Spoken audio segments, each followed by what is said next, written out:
entrance to the park being so balled up, because it made it difficult for a lot of people to find their way around. And this play is about the Alpine's famous Sheriff McNett. I didn't never meet him. He died, I think, before I got up here. But there are a man here who's going to talk about him, Val Darnell, who knew him, and we'll talk about him after the play. And the play is, the players are, the lead for Sheriff McNett is played by Malcolm Pappin, and his wife, Muriel, is the narrator. And there are 4 young Alpine school children in it, and one of them, or 2 of the Snyder children, George, no, not George, I was thinking of another Snyder, but his sister Becca and Charlie Snyder are in it, and then 2 other girls, Andina and Fatima. And I can't pronounce the last name, but they're very good in this, and I hope you enjoy it.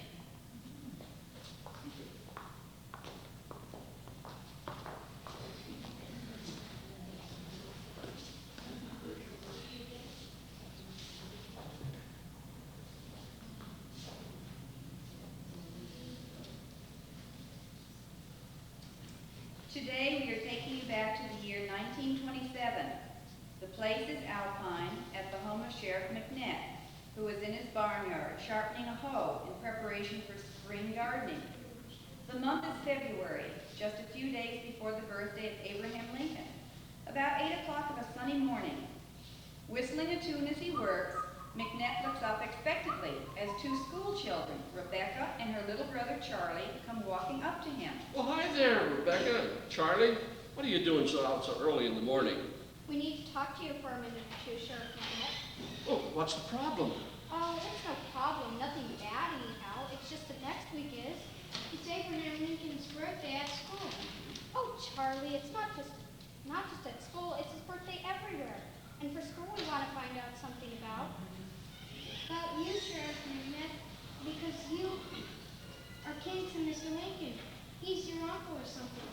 Well, no, I'm not kin to him. It's only that, Shoot! But our teacher, she heard you were named after him. So we thought that meant you were kinfolk. And people do say your initials, A.L., stand for Abraham Lincoln. That's right, that's right. I am named for him, for our 16th president, but we're not kinfolk.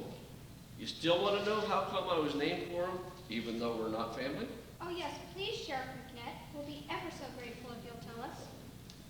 Our teacher is itching to get the story straight. Charlie, you mustn't say itching about a lady. Don't you know, Charlie?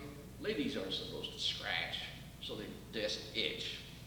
Well, she sure is itch. I mean anxious to get the true story about your name, Sheriff McNett. Well, we can't have your teacher anxious, so we'll just have to fix that. Let's set a spell, and I'll tell you the facts in the very beginning. Sit down there on that sack of bran, and I'll sit over here. Go ahead, Sheriff, sir. We're ready. And you keep quiet, Charlie, you hear? Well, let's see now. Let me get my figures straight. It was the year 1860, the year Abraham Lincoln was elected President of the United States. Right about that very day, I was born on my folks' farm in Illinois, not far from the town of Springfield, where Mr. Lincoln lived. Oh, I'd say about 20 miles or so with crow flies, but a deal further by the rocky dirt road we had to travel, not being crows. Hey, what are you doing here? We came to talk to Sheriff McNett about... I know his name. Well, we beat you to it, so get. Oh, now, Charlie, I got plenty of words to go around. Sit down, young'uns, sit down. Look, there. Our whole school's there. Even our teacher. Oh, I declare, that's real nice. Welcome, folks. Put your feet flat on the floor, please, and sit up tall and pay good attention. Make yourselves at home. You did it very well. We'll get back to this matter of your old sheriff's connection while Abe Lincoln, we'll get it right out in the daylight. It looks like everybody's comfortable. That's good. So here we go. Before I was even born, my folks, Nellie and Dave McNett, they bought a nice little farm in Illinois, built a good, solid log cabin, like the early settlers used to build out of logs from the timber on their very own land. They were real careful not to waste a scrap. Wood chips and trimmings were used for the fireplace, and the kitchen stove and the fireplace, while little pieces, limbs too small for the log walls, they were used to build furniture. Stools and table legs, bedsteads and the like. Oh, the settlers, they never wasted a thing, not in those days. And like the other settlers, my folks raised most of their own meat, and raised their own food on the land, so they stayed close to home. They had lots of work to do. Well, one day in the early fall, September it was, they were hard at work with the apple crop. They picked a farm wagon full of wine saps, and my pa was busy making apple cider. Ma was busy in the kitchen cutting up the apples and making apple butter. Happy as larks, those two. They both told me so, with so much to be thankful for, especially one thing. They're going to have a baby in about 3 months, and that baby was going to be me. Well, along about mid-afternoon that day, we went in the house to get the stove going and Ma wanted to make a fresh apple pie and put the kettle beans on for supper. Pa, he stayed outside, grinding away on that cider mill. All at once, the dogs commenced to bark a warning. A tall man, real tall, 6'6" he was, and he came walking up that wagon road to the house. Those long legs were making fast time. Their farm was off the beaten path. They seldom had drop-in company. Pa stopped work, glad to have a visitor. It was real special to have someone come in walking like that. Pa ran to the kitchen door. "Say, Nellie," he said, "come look, company coming. See yonder?" I swear it looks like Abe Lincoln. They laughed together at the absurd idea that such a well-known, important man, senator, and all would be coming up to see them. The long legs moved up fast, and they saw who it was, and lo and behold, it was Abraham Lincoln himself. Pa, he stepped forth and made him holding out a welcoming hand to shake, and Abe grabbed the hand, and with a big smile he said, "Howdy, neighbor. I'm Abe Lincoln, just out visiting folks. I live in Springfield." "We know," Pa said, feeling real proud. Ma, she just said, "Hello," bashful, like that. Ma said she was hardly ever used to seeing company. Abraham Lincoln was then 51 years old, a strong, healthy man. He was clean-shaven, had no whiskers at all. He did not grow a beard until the next year when he was president. He had strong, handsome features, but he is said to have thought a beard made him look more distinguished, more like an important politician. He'd been a political figure for some years already, a senator for 5, and longer than that, a lawyer who always seemed to fight against the established order.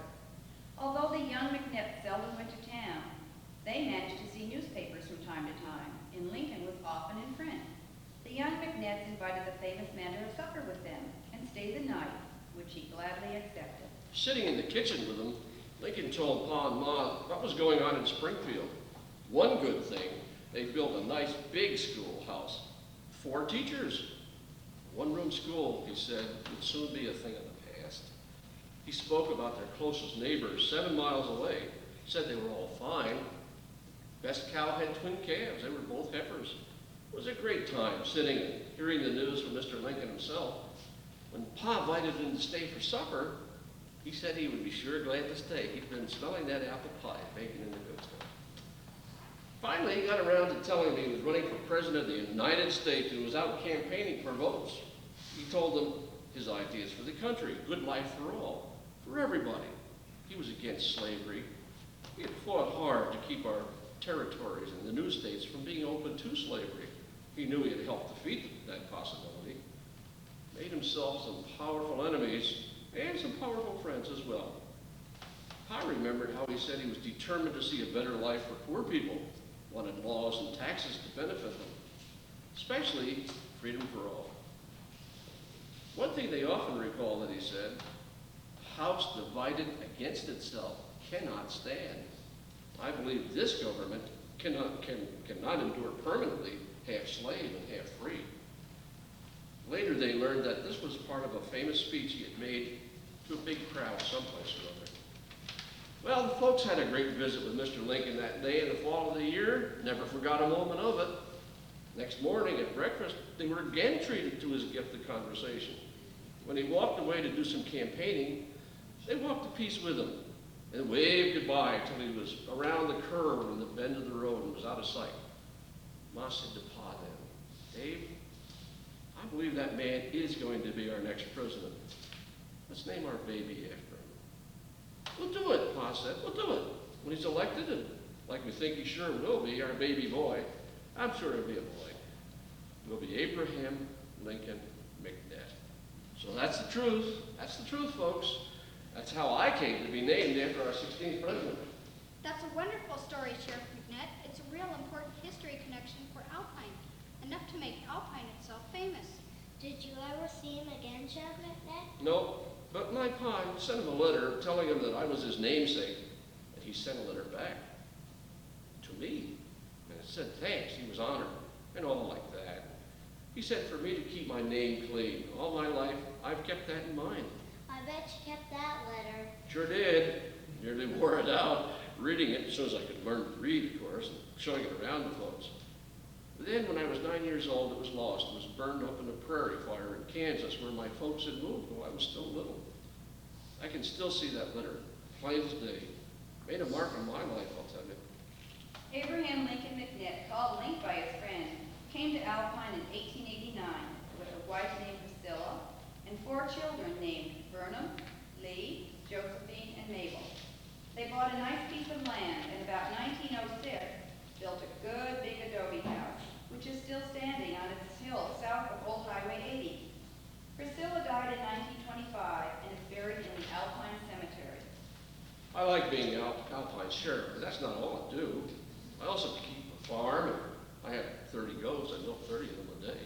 That milk is delivered all around to the people that live in the cabins and the tents out here. The goat milk, prescribed by their doctors, along with Alpine Sunshine, this real good mountain air, helped a lot of sick people regain their health. My best delivery boy is my stepdaughter, Eva Littman. I'm the meat man, too, as you all know. Once a week I kill and dress out a steer, and sell it from my wagon driving around the countryside. Folks like to count on roast beef for Sunday dinner. Saturday night is when I have to do most of my lawman work. Keeping track to those young fellers who get to cutting up and doing a little drinking. Sometimes drummers, those are the salesmen, you know, they stay over at the Alpine Tavern. They're not at all a good influence on our local young folks. Sheriff McNett was much admired by the community. Eva Littman Gallagher, his stepdaughter, said he was a fine man, a real family man, looked after them all. After his first wife died, McNett lived on in the adobe for a time, then married a widow, Susie Littman, who had 4 children, a little younger than his 4. She moved with her 4 to the adobe house. Eva Littman said they all had busy, interesting life together. Company most every Sunday, lots of fun and work. Sheriff McNett was an official of the town hall, now the Alpine Women's Club. He and his family were active in the church when it met in the town hall, and later when it became the Little Brown Church of the Hill, which Alpine's first church was called then. Eva Littman said, he never smoked, drank, or ate onions. He died at the age of 88, 5 years after his second wife, Susie. Called Sheriff McNett to the end, he is buried in Alpine Cemetery with both of his wives and other family members.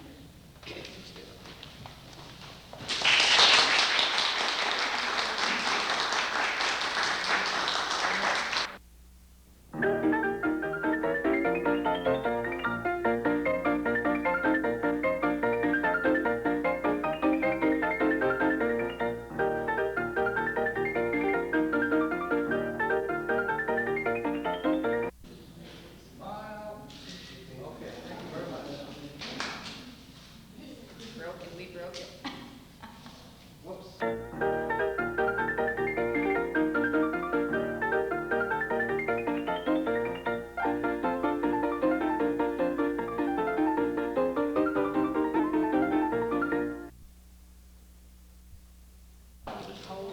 Which of the daughters married Mr. Stroud?